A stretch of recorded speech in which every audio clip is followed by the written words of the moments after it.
past 12 months have been a year of good news. We've gone from 8 operating projects in the world to 12, so we've got a 50% increase. And we haven't had a year like that since the Institute started tracking these things. We've got another 8 large-scale projects under construction. And we've now learnt just in this last week, positive final investment decisions have been taken on yet another one. So we've got 9 that are going into construction.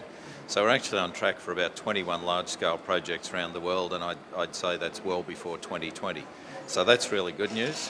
I think the slightly disappointing news is that in total we saw a reduction in the number of projects in the world from 75 to 65 this year. And really that's the bottom end of the pipeline really not being refilled. That's fairly reflective of real policy uncertainty out there in the world, largely around climate change mitigation, and I think that we've really got to get another focus back on that, building on things like the recent IPCC report. So overall, good news in the last 12 months. Prospectively, good news as well with projects under construction. Bit concerning that we're not getting enough new projects coming in at the bottom.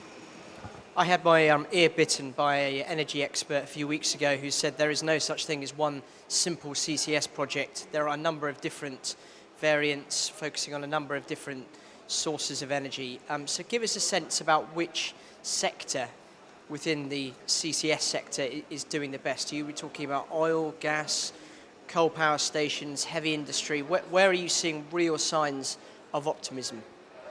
Well, certainly to date in the operating and under construction projects, they've been dominated by enhanced oil recovery, particularly in North America. We're now seeing that starting to come through in China in early stage projects. China, by the way, is now number 3 in the world for total number of projects, so moving fast. That CO2 is tending to come from industrial processes that tend to deliver that pure stream of gas. So things like natural gas processing delivers the pure stream automatically, and it's easy to deal with. What's really interesting to see now, though, is that we've got 2 power stations just about completed their construction phase, going into production in the next 12 months, both again in North America, both on coal. We've got a number of other power stations sitting right at the early stages now of maybe they'll take that positive final investment decision in the next 12 months. We've got about 5 of those. What we're also seeing for the first time now is that a steel-based capture and storage project has come up in the Gulf region. And so that's now got a positive final investment decision and is moving forward. So what we're actually seeing as this increasing number of projects gets underway is that we are indeed finally broadening the focus and the nature of what's going on with CCS. We had one of China's leading experts on the stage yesterday, Jiang Kejun, who's recently completed a paper which said that China's emissions could peak by 2025. But he said a key part of that was getting CCS onto all coal plants. You mentioned there are these coal plants in North America, but that seems to be the exception rather than the rule in terms of coal-fired power stations. How long is it going to take before this technology can be applied to more coal plants, and will it have to be built into new ones, or do you see there are possibilities for retrofitting? So I don't think that the issue is that the technology is not ready. The technology is ready, it's there. The issue is one around incentives, policies and cost.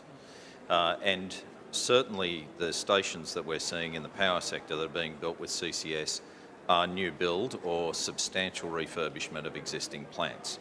I think that's just the sensible way for first-of-a-kind plants to go. What we need to do for retrofit in some instances is actually find how we can improve and lower the cost of the capture end. And there's a lot of very positive research in this area suggesting that there's good opportunity for breakthrough in the next few years there as well. So from my perspective, really this comes down in the end to a policy question. We've got to make sure that we're focused on abatement. We've got to make sure that the policies out there actually treat all low emission technologies in an equitable fashion. While ever we keep picking winners, we're going to find that we're going to wind up doing this more expensively than we should, and at the moment that's really the biggest single thing that's holding back CCS. Does CCS need a carbon price for it to really work, a global carbon price? Look, I don't know that it necessarily needs a global carbon price. It certainly needs a value to be put on the carbon that it abates. There's no doubt about that. There are a number of different ways that you can achieve that. Certainly an emissions trading scheme or a carbon price is one way, but if you looked at the UK, they're going down a path of offering contracts for difference so that they're giving an implicit value to the carbon that's saved. But there's no doubt these early stage technologies, just as in renewables, the same applies with carbon capture and storage, are more expensive than what's in place today. They save a lot of carbon though, and they need to get the recognition for that. So many different ways that you could actually skin that cat. Technology is one of the kind of intractable issues at these talks, because there are all these different ways to generate low carbon technology, but only some countries have the blueprints. Who's leading when it comes to, CCS patents? Is this as much a problem about access to technology as a price? Interestingly, I don't actually think that this one's an issue around access to technology. This one tends to be an issue around access to effective regulatory and policy frameworks, a knowledgeable professional scientific group for storage as well as engineering know-how, because much of what we're talking about in carbon capture and storage is really proprietary technology that you can buy off the shelf. And you're seeing that in a number of the projects, such as the Boundary Dam project in Canada, where clearly they're all original equipment manufacturers that are in there working with Sask Power to put together that project and deliver it out the other end. So this really isn't an IP issue. All of the original equipment manufacturers in the power sector have their version of capture technology and compression technology. There are some issues around storage, but again, that's just a question of hiring the right expertise. The Institute's role here, of course, is to share the knowledge on the experience of these projects and to help people avoid at least, making the same mistakes again. And that's really probably been the largest missing link. And so we're certainly seeing that there's no end of willingness to provide that sort of information, and that will actually help the second and third generation of CCS proponents come through in a more effective, lower cost way. Okay, so in terms of storage, are there the facilities for effective CCS all around the world? Does every country have, an underground aquifer or whatever to be able to store CO2, liquefied CO2, or are there some countries that are better suited than others? So undoubtedly the geology is not uniform around the world, and so there are undoubtedly places that are better suited than others. I think, for example, at this stage we can identify, and the Japanese government itself identifies, that it is less likely, not ruled out, and in fact got some very promising work going on, but less likely to have large-scale suitable reservoirs for CO2 storage than perhaps countries such as Australia or certainly North America.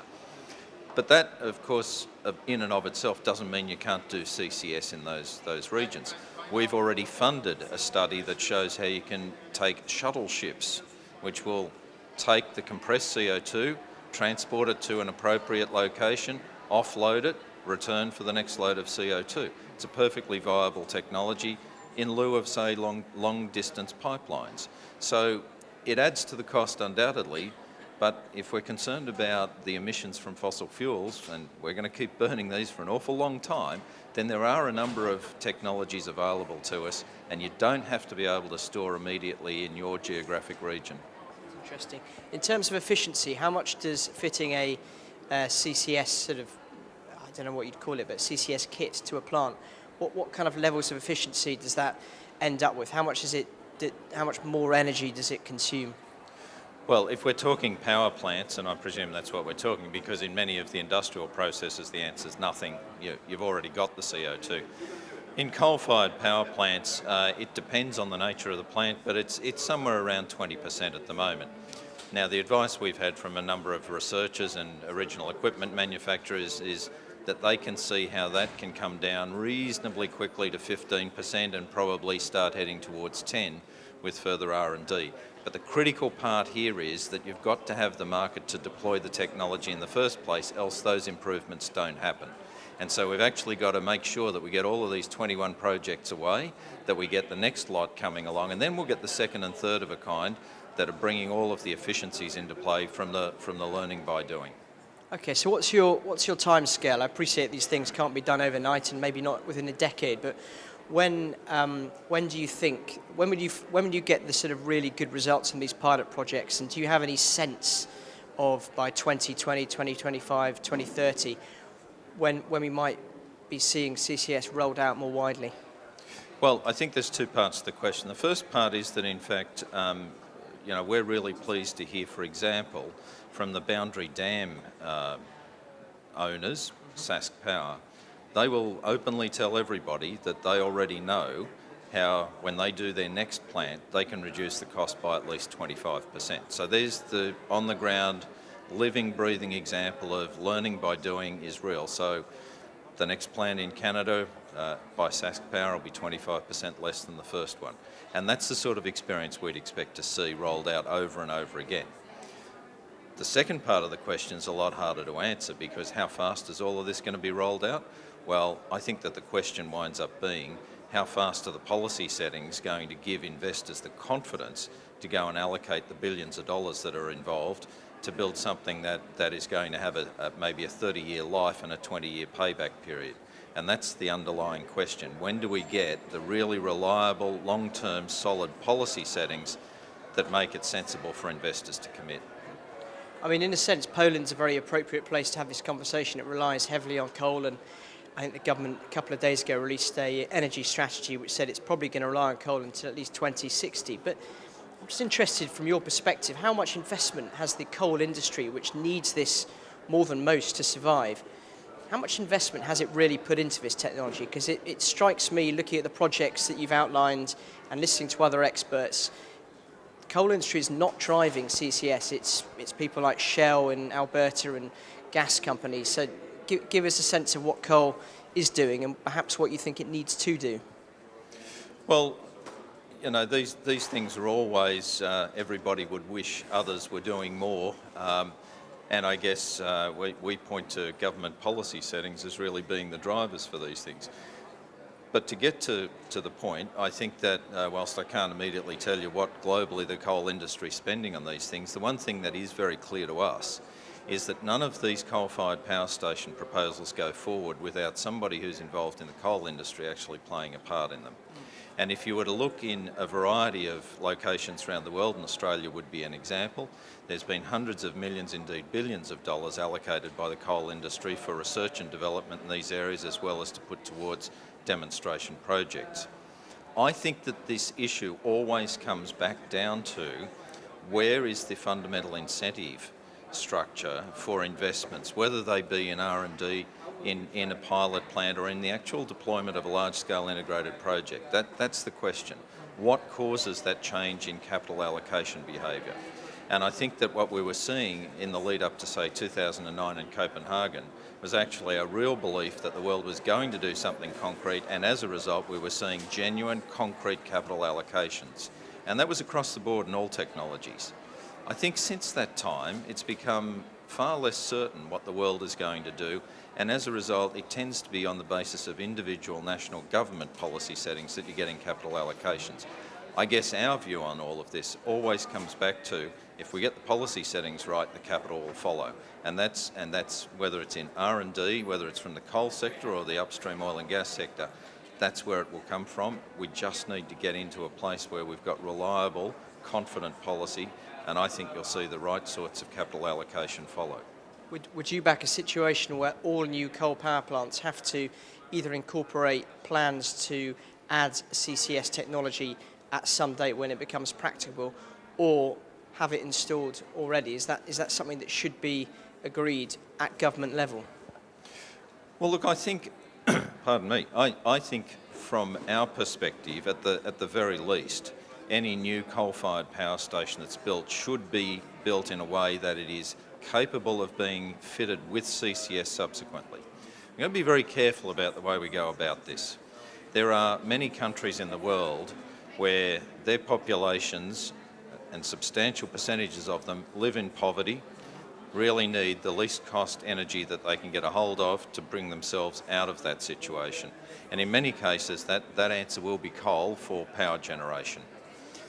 We need to be able to see that as that that affordability, that economic strength comes through, that they actually can address those emissions in the future, or that they can receive assistance and support from those who already have the technology and the like. And that's why I think at places like COP you get into some very valuable discussions and negotiations around how we each help each other to get to a low emission future with energy security.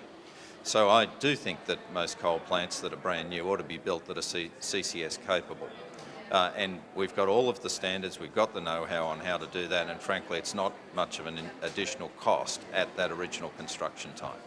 Just a final point, is your message when you go to the World Coal and Climate Summit, which is taking place at the start of next week, are you going to be saying to them, look, there is no clean coal without CCS, because it's impossible to keep all those emissions in the ground unless you have an effective technology? Well, I think it's quite clear, and the reason that the Institute exists is that we do have to address the emissions from fossil fuels, not just coal, also from gas and all of the full range of fossil fuels. Certainly, there's no low emission coal in the commonly accepted definition of the word without CCS in our view. That's not to say, however, that there aren't significant advantages to the environment available from making sure that any unabated coal plant uses the absolute latest technology using ultra-supercritical combustion processes, or ideally IGCC. We ought to be able to use those best practices to minimise the emissions, but I do believe that if you're going to go for low emission coal consumption, then you really are meaning CCS.